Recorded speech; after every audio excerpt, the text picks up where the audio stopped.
Hello everybody and welcome to another FHM Network Academy training video. I'm Sasan Farahmand and I'm so honored and grateful to be with you again. After talking about benefits of the data networks in previous videos, in this video we will talk about network components, which are absolutely necessary to know in this step. Let's get started. Network is all about sending and receiving data between end devices, which start with sending a request to ask a service and respond with the requested service data. All of these requests and response are known as network messages, which must be sent over the network infrastructure. The path that a message takes from source to destination can be as simple as a single cable connecting to computer to another computer, or as complex as a network that literally spans the globe. As I mentioned in the previous video, the network infrastructure is the platform that supports the network. It provides the stable and reliable channel over which our communication can occur. In general, we have three main components in our network infrastructure, which are end devices, intermediary devices, and network media. Devices and media are the physical elements or hardware of the network. Hardware comprises the components of the network platform that typically are visible, such as a laptop, PC, switch, router, wireless access point, or cabling used to connect the devices. Occasionally, some network components may not be visible. In the case of wireless media, for example, messages are transmitted throughout the air using invisible radio frequency or infrared waves.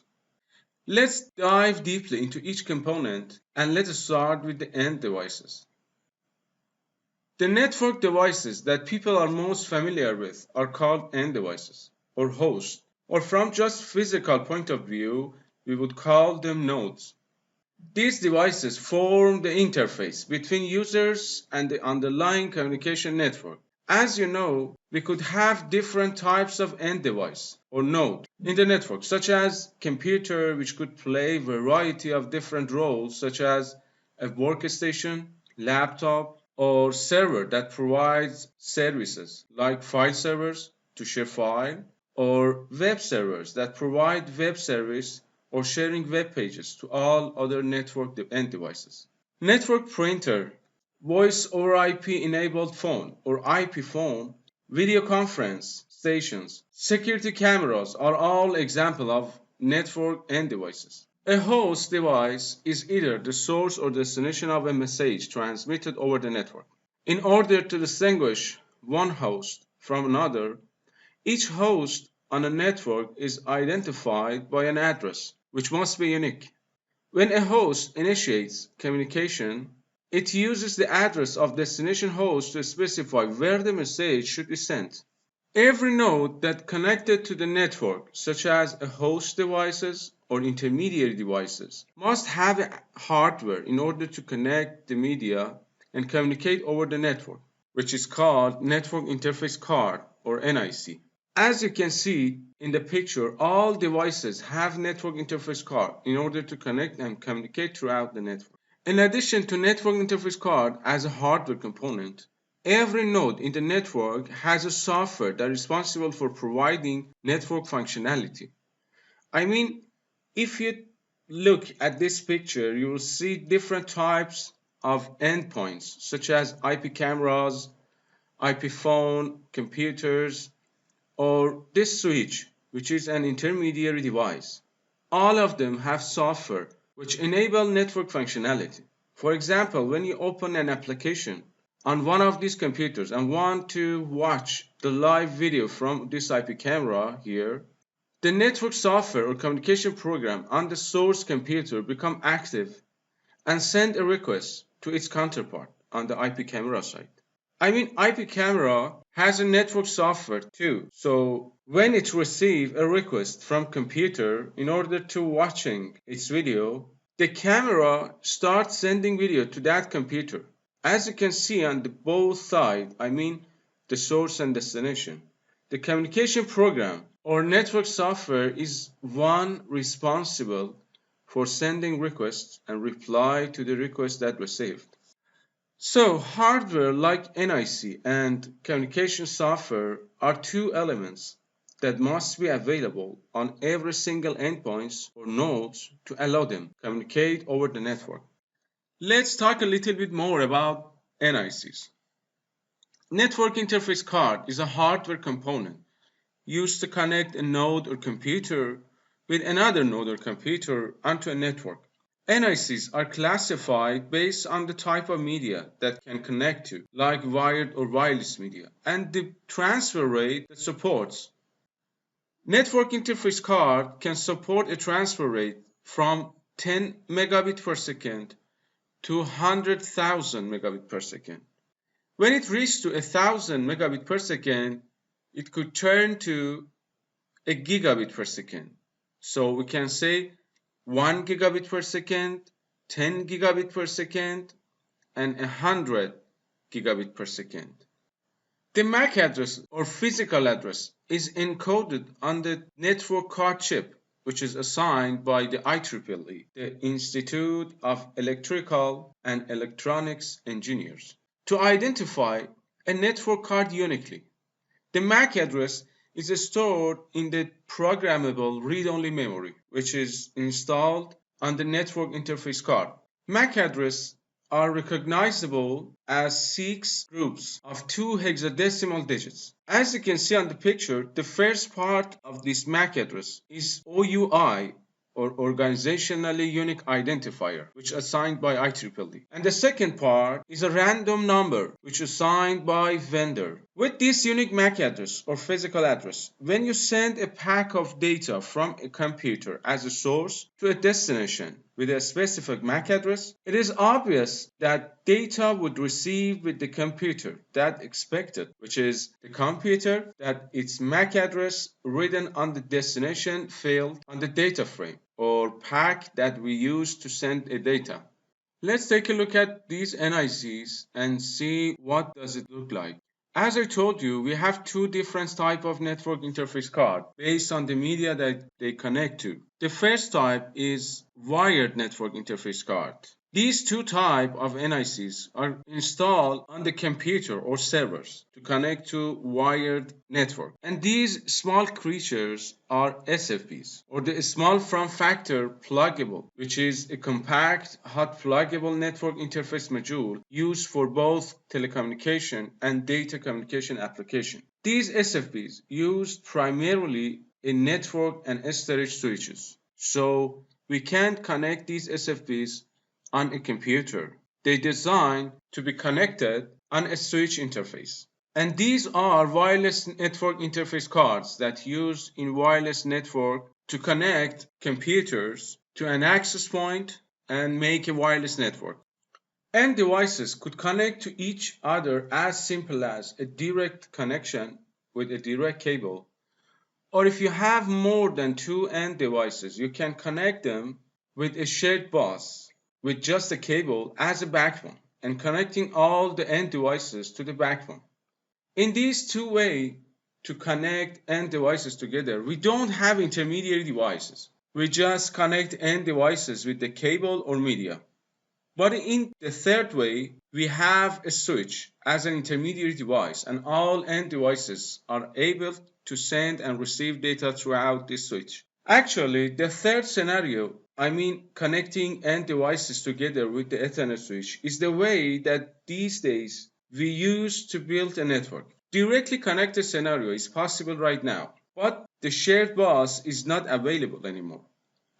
Because of having those smart and sophisticated Ethernet switches, we are able to connect end devices with more speed and quality, so we don't connect computer with just a cable. You may ask why I'm talking about something that doesn't exist anymore.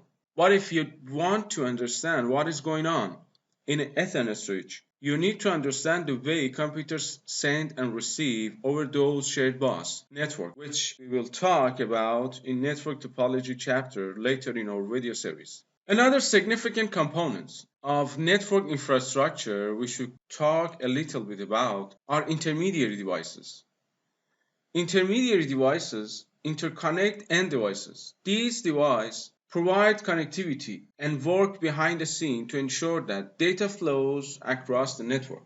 Intermediary devices connect the individual host to the network and can connect multiple individual networks to form an internetwork.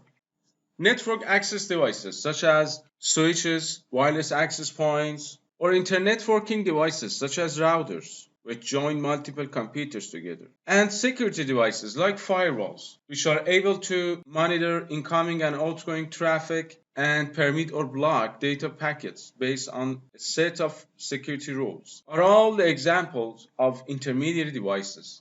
The management of data as it flows through the network is also a role of intermediary devices.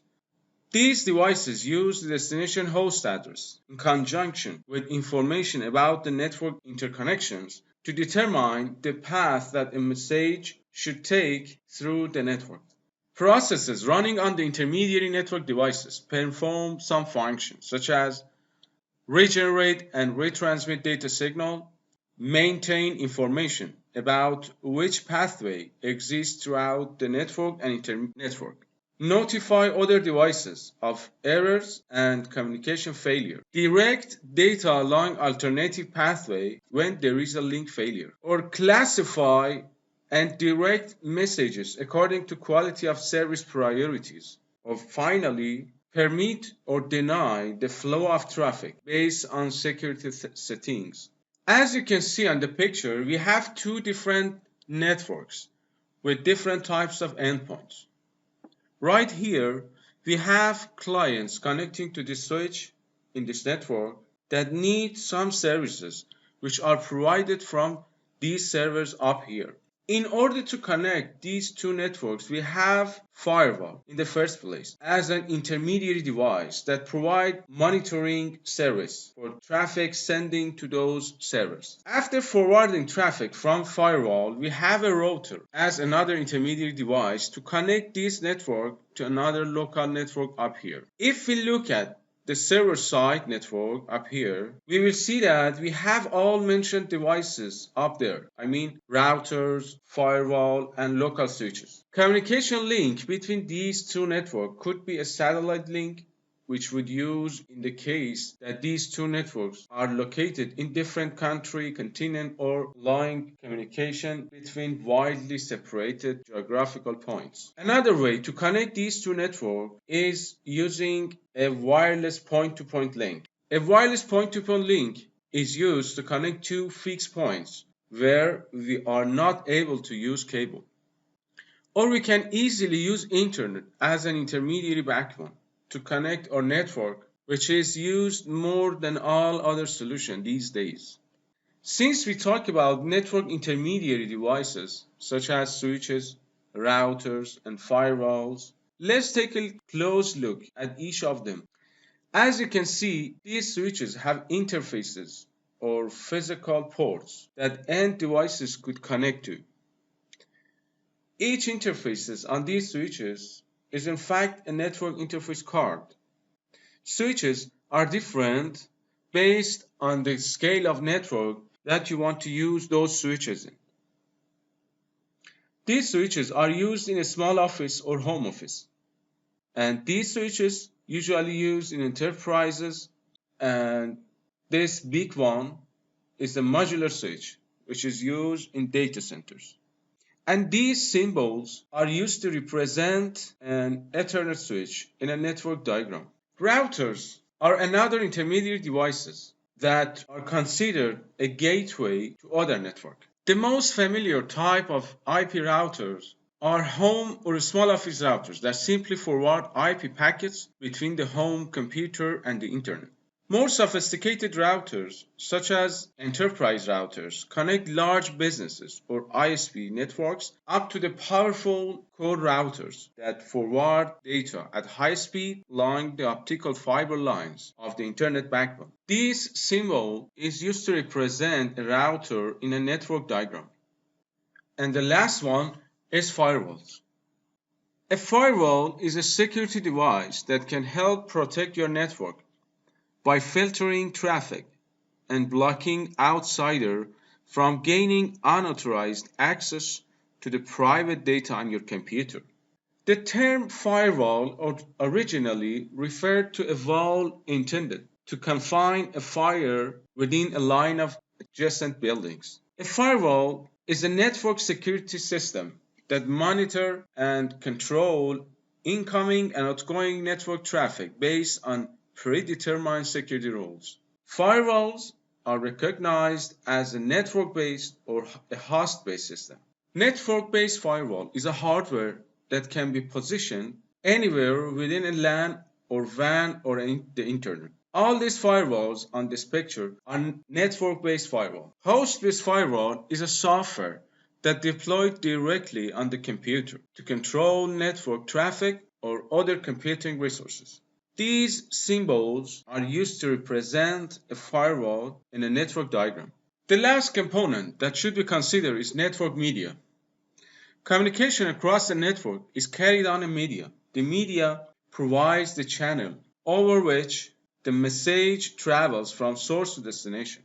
As you may see on the picture, we have two computers with NICs which are responsible to send and receive data. So all we need here is a channel that NIC could translate data from computer language to what could be sent through the media, which is different for each media type. This is where the media comes into action and create the appropriate channel for network interface cards. Modern networks primarily use the following three types of media to interconnect devices and to provide the pathway over which data can be transmitted. Metallic wire within cable, or glass or plastic fibers in fiber optic cable, and wireless transmission. The signal encoding that must occur for the message to be transmitted is different for each media type. On metallic wires, the data is encoded into electrical impulses that match specific patterns. Optical fiber transmission rely on pulses of lights, which either infrared or visible light ranges. In wireless transmission, patterns of electromagnetic waves depict the various bit values. Different types of network media have different features and benefits. Not all network media types have the same characteristics or are appropriate for the same purpose. The criteria for choosing network media are the distance the media can successfully carry a signal, the environment in which the media is to be installed, or the amounts of data and speed at which it must be transmitted, or the cost of the media and installation. Transmission media is classified into two types. One is guided media, which is also called wired, and another is unguided media, which is called wireless. Guided media provides a conduit from one device to another. The main features of guided media mainly include secure, high speed, and used in small distances. Examples of guided or wired media are coaxial cable, twisted pair, and optical fiber. Unguided media or wireless communication transport electromagnetic waves without using a physical conductor. Instead, signals are broadcast through air and thus are available to anyone who has a device capable of receiving radio signals. In this video, I just introduced you to different types of media, but I will talk deeply about them in another video. This is the end of Network Components module. So don't forget to like, share, and subscribe. And I hope you will find this informative and useful. And I would like to thank you for watching.